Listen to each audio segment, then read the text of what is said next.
Right, today we are looking at finding equivalent fractions, and this is lesson 10.5.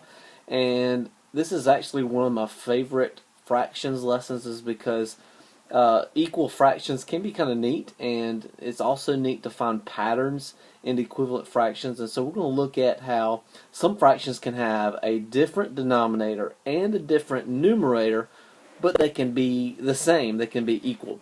And so let's look at an example that can show you how two fractions who have totally, completely different numbers can actually be the same. So let's look at this. Of course, these fractions right here, we're looking at 3/4 and 6/8. And so let's look at these fraction strips or these fraction models to help us to find or to see how fractions can equal each other. And so this top fraction right here, let's get this one right here. There's our top fraction, which is divided into fourths. And so each little space right here, of course, each little space right here, that is equal to 1/4.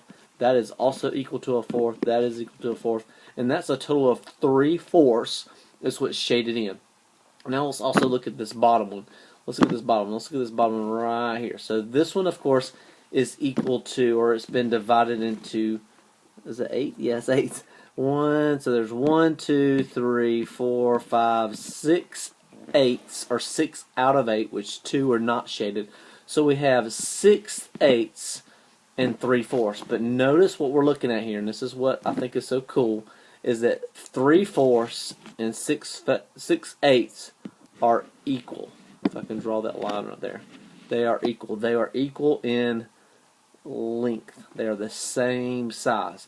Although they have totally different denominators, they also have totally different numerators, but they're the same.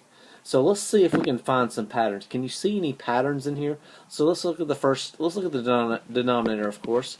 So 4 and 8. I want you to kind of think about what is, I don't know, can you make any connections to the numbers 4 and 8? And so maybe you know that 4 is half of 8. Okay? And so let's look at something else. Let's look at the numerator. 3 and 6. So we're looking at, of course, the top. Oops. Let's look at the top numbers of, which is the numerator. And so we're looking at 3 and 6. 3, hopefully you also notice that 3 is also half of 6. And so when they have those patterns or those connections, they can also be equivalent. Let's look at another one. Can we look at another one? Let's see if I can find my, here we go. Let's look at this one. Boom, there it is. And so I'm going to move this one. Can I get rid of it? Ooh, I'm so smart. Okay, so let's look at this one. Let's zoom in right there. Alright, here we go. So now we're looking at, this actually is the same, it's the same one. It's the same one. Hold on, I'm going to figure this out. Is this not the same one? So actually what that was actually two pictures of the same model. And so this is actually, the only thing different here is looking at the fact that they are equal. They are equal fractions. And so we're going to be looking at some fractions that are equal to each other.